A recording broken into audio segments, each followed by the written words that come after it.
I found myself deep on an adventure inside the forest. To be more specific, we were in the High Peaks Wilderness, a part of the Adirondacks. I brought along a buddy, let's call him Trail Master, and a female friend, we'll call her Nymph. The trails here seem to go on forever. Stunning mountain ranges stretch across mile after mile of thick forest. It's the perfect mix of beauty and danger. We had been hiking for most of the day and had covered almost 4 miles. Trail Master spotted a good area for us to camp for the night. A gentle breeze drifted in from the northeast as the sun began to drop below the horizon. We figured we had about 2 hours of daylight left. Trail Master went off to gather firewood, while Nymph walked to a nearby stream to collect some water. I stayed behind and started putting up our 4 tents for the night. Suddenly, Nymph came rushing back into camp without the canteens. She dropped to her knees in the dirt, gasping for breath so loudly it stopped me cold. Believe me when I say, I've known Nymph a long time, and she's not the type to panic like that. Nymph? I said, trying to steady her and figure out what was going on. What's wrong? Just then, Trail Master returned carrying a load of branches. What happened to her? He asked. Here's what Nymph told us. She had just reached the creek and found a clear spot to fill the bottles. While doing so, she heard the classic sound of a twig breaking. That sound alone didn't scare her, but what happened next did. The noise came from the opposite side of the creek. At first, she brushed it off, probably just a small animal startled by her. She kept filling up the bottles. But then she heard the snap again, this time louder, and it sounded a lot closer. It caught her off guard, and her instincts made her glance in the direction of the noise. What she heard next chilled her, a heavy grunt, like the deep sound a male deer might make. Right then, a strange fear crept over her. She felt like she shouldn't be there, like she was somewhere she didn't belong. That was quickly followed by the strong, unsettling feeling that someone, or something, was watching her. It made her so uncomfortable that she felt dizzy. She stood up and took a few steps back. And then she saw it, just across the creek. Through the trees, partly hidden, were antlers, and what looked like legs. Back legs. Then another loud grunt. At first she thought maybe it was a deer. But then she questioned it. What kind of deer doesn't run away when it sees a person so close? When the grunts grew louder and started to sound almost angry, she didn't wait any longer. She turned and ran back to camp as fast as she could. Are you sure? Trail Master asked, sounding a little unsure. Nymph didn't respond. She just gave him a cold, sharp look. It was probably just a deer. You scared of a deer? He added. But I wasn't quick to dismiss her like that. Even in the state she was in, Nymph could clearly describe what she had seen, heard, and felt. Her instincts and gut feeling were strong enough to make her run. That was enough for me to believe something wasn't right. Trail Master decided to go check out the creek where Nymph had been. She refused to go with him, no way she was stepping back there. So he went on his own. Nymph stayed at camp with me while I debated whether or not we needed to move our campsite. But before making any decisions, I needed to hear what Trail Master found. When Trail Master got to the spot by the creek, here's what he noticed. There were footprints, most likely Nymph's, heading away from the water back toward our camp. The empty water bottles were still on the ground. But on the opposite side of the creek, he saw more tracks. They looked like animal prints, maybe from a deer. The strange part was the way they were spaced out and how something about them just felt off. Deer usually move on all 4 legs. But after looking closer, Trail Master believed this deer had been walking upright, on just its back legs. The tracks formed a clear path. It started somewhere deep in the woods, came out to the edge of the creek, stopped there, and then turned back around without crossing over the original trail. That part really bothered him. Later, Trail Master admitted it creeped him out. He felt the same uneasy chill Nymph had described. He came back to camp about 40 minutes later, this time with the water bottles filled. Even if we had wanted to move, it was already too late. The sun had nearly disappeared. Fast forward about 3 hours, we had the tents set up, the fire burning, and dinner finished. We agreed that someone needed to stay awake through the night until sunrise. It was far too dark to go anywhere safely now. My tent was set up just a little over a foot away from Nymph's, on purpose. There was a reason for that. Trail Master had placed his tent about 6 meters away, mostly because he's a light sleeper and doesn't like noise. But in the end, we had to move his tent closer to ours. To keep ourselves safe, we made a simple perimeter trap around our campsite, something to alert us if anything came too close. A few tin cans strung up with fishing line. Nothing fancy, but it would do the job. Nymph didn't say much about what had happened that night, and honestly, I didn't blame her. She still looked a little shaken, though I promised myself I'd keep her safe. What Trail Master saw at the creek only made things more confusing. Thinking about what Nymph described and what Trailmaster found kept me on edge. The darkness around us, the strange silence of the woods, and not knowing what might be out there, it all felt too eerie. The crackling fire was the only steady noise, breaking up the quiet and distracting us from the faint sounds in the distance. Your mind can mess with you in the dark. That night, I kept feeling like something was standing just outside our camp, barely beyond the firelight. Every small movement in the bushes sounded like something sneaking up on us. Every snap, every rustle had a source. It's those tiny sounds that make a night in the woods feel both magical and haunting. Trailmaster and Nymph had already fallen asleep. I was the one on watch.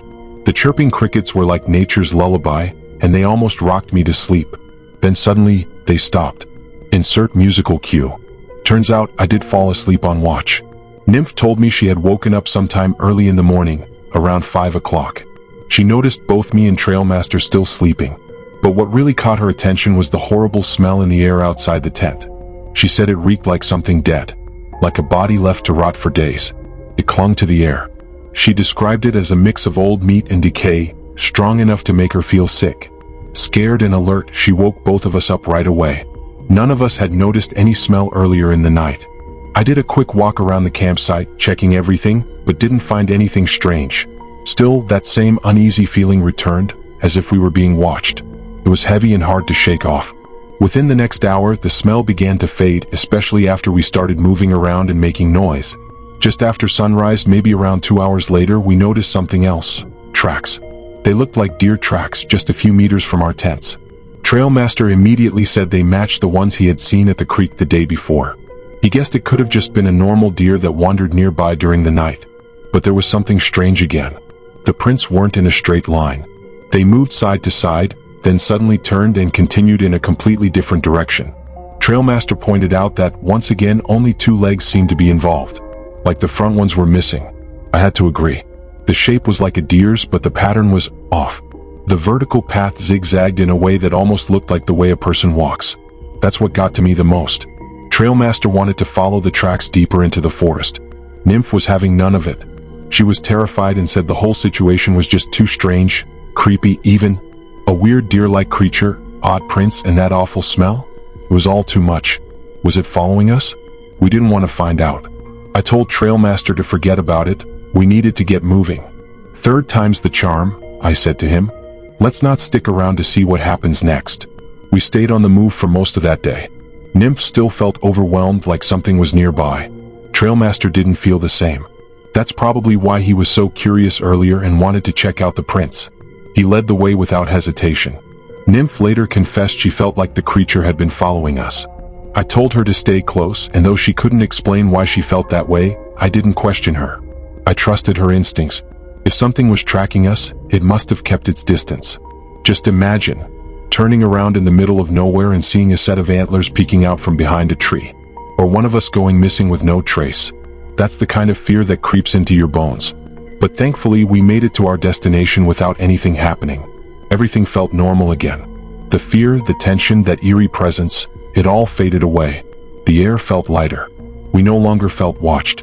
Maybe we had wandered into the creature's land, and it just wanted us to know it was there. Whatever it was, it left us alone once we left its space. Nothing else happened after that. Looking back, we were lucky. Maybe that creature decided to leave us alone. Maybe it didn't mean to harm us at all. Truth is, we'll never know. So many questions, but barely any answers. I can't say for sure what we saw. But the more I think about it, the more one name keeps coming to mind. The Wendigo. I've heard the stories. Legends about creatures that live in the deep woods. I used to be a skeptic, until now. What we felt, what we saw up there in the High Peaks wilderness, that's something we'll never forget. Whatever that thing was, I believe it's still out there, waiting for the next group of hikers who wandered too far off the trail, into the unknown. Be careful out there, in the woods.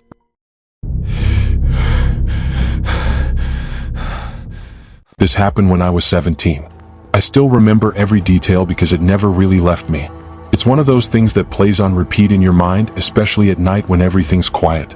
So, for context, I used to come back from tuition classes around 8:30 or 9 p.m. The place wasn't far from home, but I lived in a small town, and my street was on the edge of the residential area, right near the old graveyard. Now, most people avoided that place after dark, but I had been walking past it for months and honestly, it never bothered me.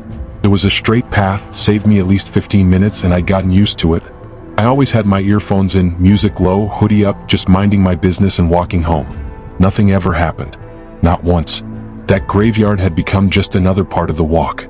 Quiet, cold, always a little foggy, but nothing worth fearing. Until that night. It was a Thursday, and I had stayed behind after class to go over a math chapter with the teacher. So it was a bit later than usual, closer to 9:30. The roads were quieter than usual. I remember that because even the main road leading to the graveyard was empty. No bikes, no cars, no people. Just the dull streetlights and the sound of my shoes hitting the pavement. As I turned the corner to enter the graveyard shortcut, something felt off. It wasn't the usual kind of creepy graveyard feeling. It was more like I had stepped into a different space altogether. The air felt thicker, colder. I paused my music for a second and pulled one earbud out. Nothing. Just silence. Not even a dog barking in the distance. Just heavy, strange silence. But I shrugged it off. Told myself I was just tired, maybe imagining things. So I kept walking. The path cuts through the side of the graveyard and is bordered by a rusted iron fence on one side and tall, old trees on the other. As I walked, I kept catching myself looking around more than usual. I wasn't scared exactly, but I felt alert. Like my body knew something before my brain did. Halfway through the path, I felt something shift behind me. Not a sound, but a feeling, like when someone walks up behind you and just stands too close. I stopped and turned around. No one. I stood there for a few seconds, scanning the trees, the shadows between the gravestones. But it was empty. So, dead silent. So I started walking again, this time faster. I didn't run, but I wasn't strolling either. I had barely walked 10 steps when it happened. Someone screamed my name. Not whispered. Not muttered. Screamed. Liam. It wasn't just a scream. It was like someone was calling out in pure panic. Desperate. Full of pain. Like they were hurt. Or angry. Or both. I froze. Every hair on my body stood up. I looked back again. Still no one. I don't know how long I stood there, heart pounding in my ears, just staring into the trees. It sounded like it came from deep inside the graveyard, somewhere far between the rows of old tombstones. And the worst part? Was my name. Not a common name. Not something someone would just scream randomly. They knew my name. At that point, I couldn't think straight. My legs were trembling, my mouth dry. I didn't wait to see anything. I turned and ran. I ran like hell. The kind of running you do when your body just takes over, and your only thought is to get out. My bag bounced on my back, my breath sharp and loud, but I didn't care. I ran until I hit the end of the path and stumbled out onto the main street, nearly falling on the sidewalk. Even then, I didn't stop. I kept going until I reached my street, then my front door, then finally my room. I slammed the door shut, locked it, sat on the floor, and tried to breathe. For a long time, I didn't move. I just sat there shaking. That night, I barely slept.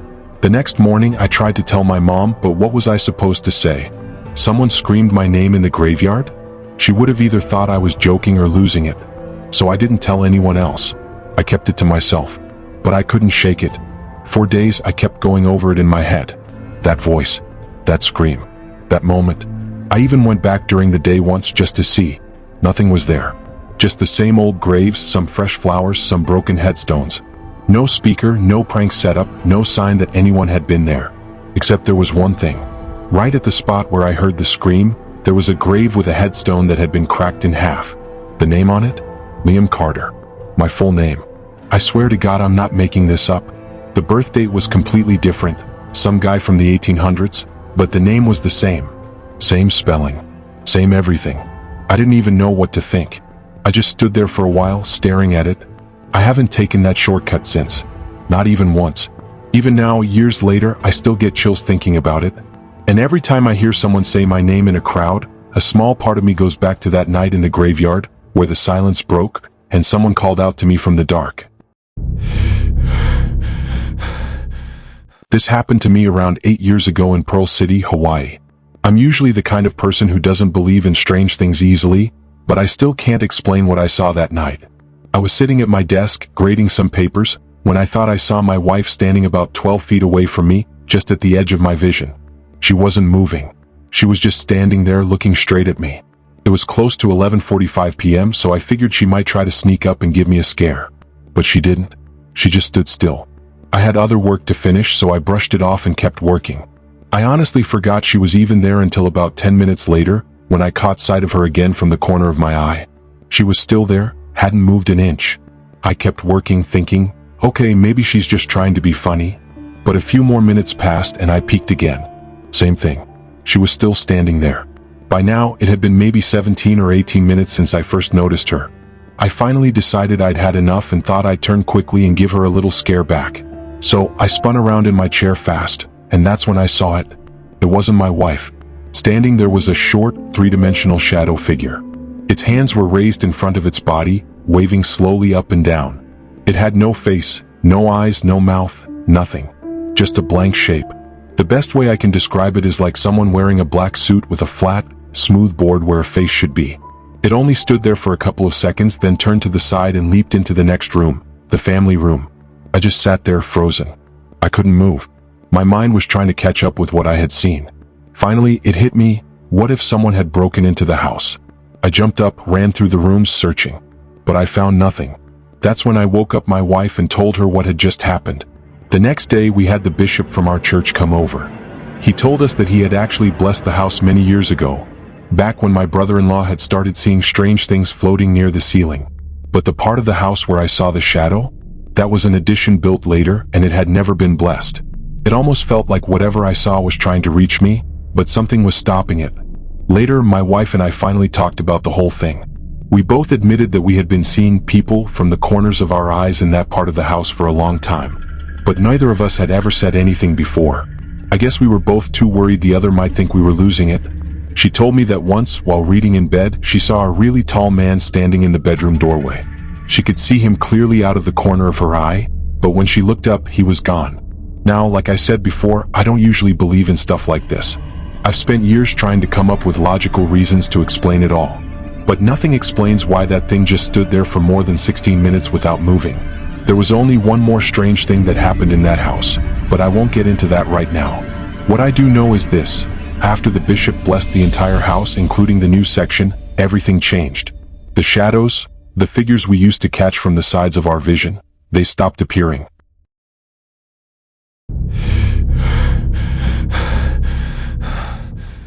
My husband had gone to work early that morning. He worked in a restaurant, preparing salads for the lunch rush while also attending college full-time. We were staying with a friend who had offered us a room in his house. It wasn't ideal, but we were young and trying to make things work. After he left, I drifted back to sleep. Then I heard the chime of the door. Half asleep, I assumed he had forgotten something and had come back. I didn't think much of it at first. But time passed and I began to hear footsteps moving around the house. It was strange. Why wasn't he coming into the room? Why was he just walking around out there? Suddenly, a cold realization hit me, and I jolted awake. That wasn't my husband. Someone else was inside the house. Heart pounding, I jumped out of bed and tried to call my husband. But he wasn't picking up. The restaurant hadn't opened yet, and this was before the days of cell phones. I was stuck, alone. Then the footsteps got louder, coming toward my door. I froze. My chest tightened.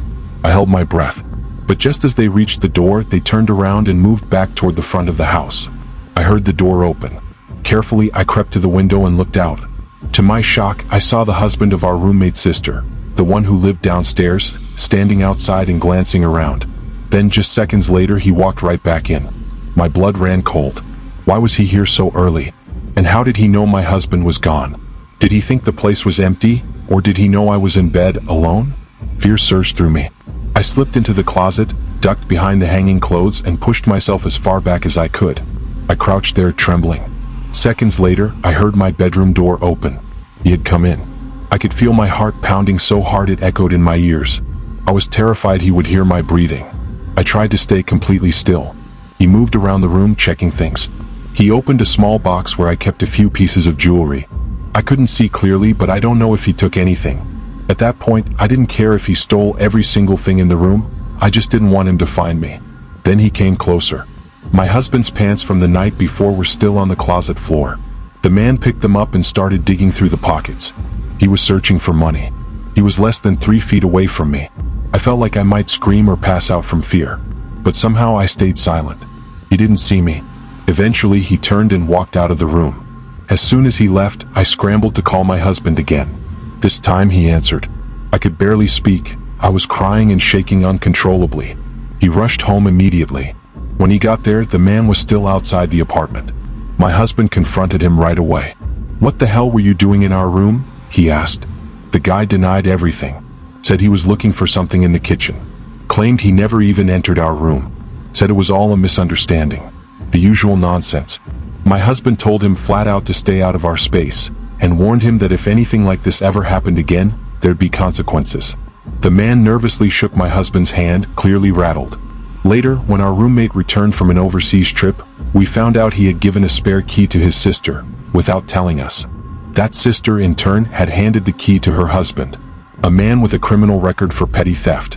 She later tried to convince her brother that I was making the whole thing up, that her husband never went into our room. But how would she even know what happened unless she had been told? A few weeks later, we moved out, rented our own place, and not long after, we relocated to a different part of the country altogether. That was over 35 years ago. I don't really think about it anymore, but I'll never forget that feeling, those few terrifying minutes, when he was in the room so close I could hear his breathing, and all I could do was hide and hope.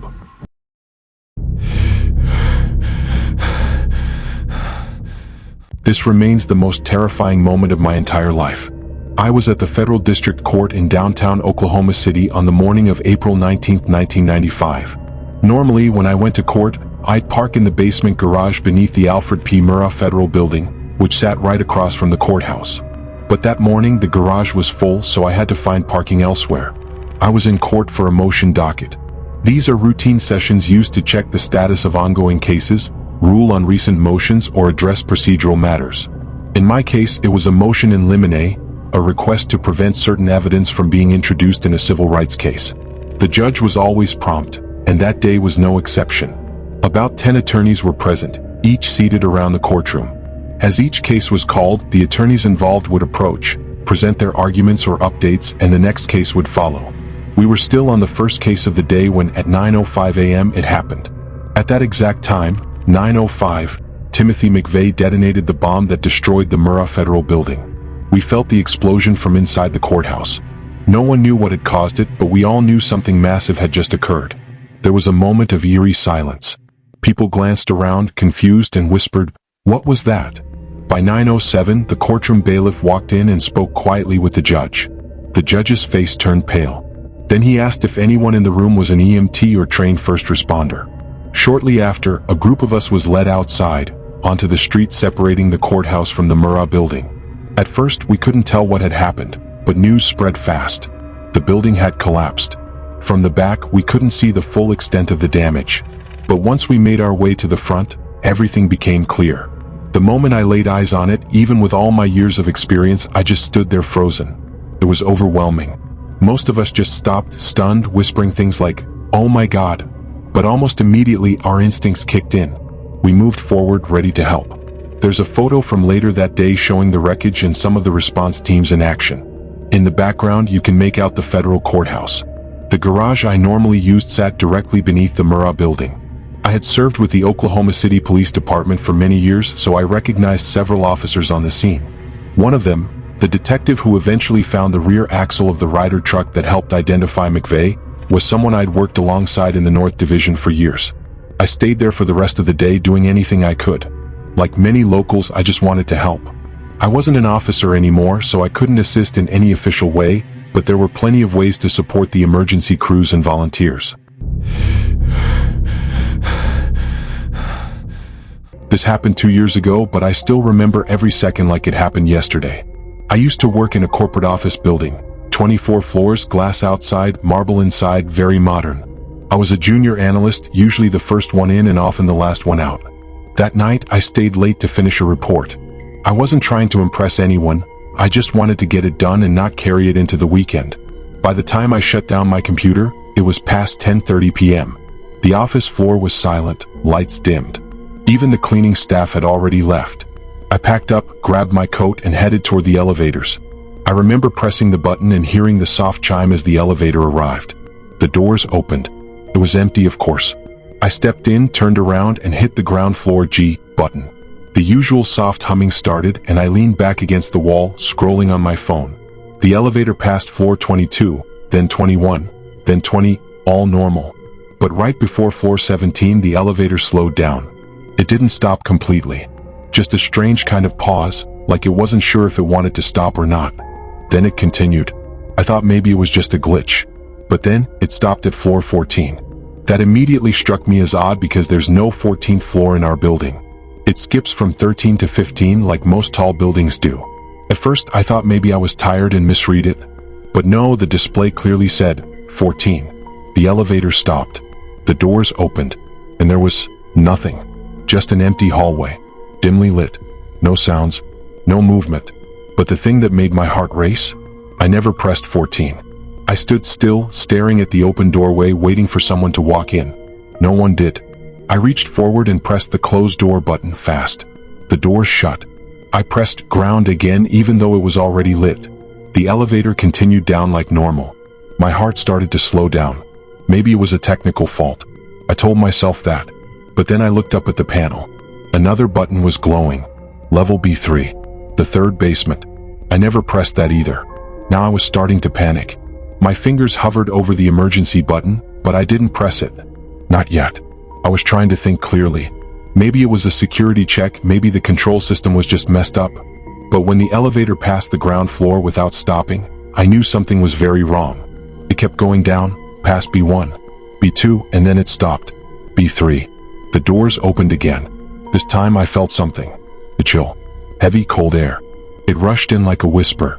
The hallway in front of me wasn't like the upper floors. It was made of concrete, darker, older. Bare bulbs flickered overhead. No color. No life. And still, no one there. I didn't step out. I couldn't.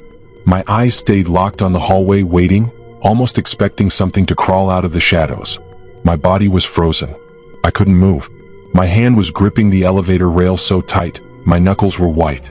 Then from the hallway, I heard footsteps. Slow. Deliberate. But not approaching. They were circling. Like someone pacing just beyond the doorway. Like they were waiting for me to come out. I slammed the closed door button. Over and over. It wouldn't respond. The footsteps stopped. Then, something whispered my name. My real name. Soft, female voice. From the hallway. I swear to you, I have never felt fear like that in my life. My breath caught in my throat. My whole body started shaking. I couldn't speak. I couldn't scream. My ears were ringing and that voice echoed again. Come see me. I didn't wait. I started punching every button on the panel. Any floor. Just get me out. Finally, the doors started to close. Slowly, painfully slow. I kept my eyes on the hallway. And just before the doors fully shut, I saw a hand reach into the light. Pale, thin, almost gray. The doors shut, and the elevator started rising again. Straight to the lobby. The ride up was silent. No music. No sound, just the buzz of the lights and my heartbeat pounding in my ears. When the doors opened on the ground floor, I ran. I didn't look around. I didn't wait for the night guard. I ran straight out of the building and didn't stop until I was sitting in my car with the doors locked and the engine running. I didn't tell anyone the full story. I told my manager the elevator skipped a few floors and that I felt dizzy. I took the stairs for a month after that. Eventually, I started using the elevator again, but only during the day. And I never rode alone after 6 p.m. You might think it was a dream or stress or my imagination. But I know what I saw, what I heard. And here's the part that still haunts me. 2 weeks later, I was on my floor and a new security guard came up to scan his ID. We chatted for a moment and I joked, "Hope the elevators don't eat you alive at night." He laughed, then said, "Oh, you mean B3? I froze. He continued, "That floor hasn't been in use for over 20 years. Some kind of fire back then. They sealed it off completely." I asked him how he knew about it. He said the older guards warned him, "If the elevator takes you to B3, don't get out." I haven't worked in that building in over a year. But even now, I can't step into an elevator without watching the buttons and praying none of them light up on their own.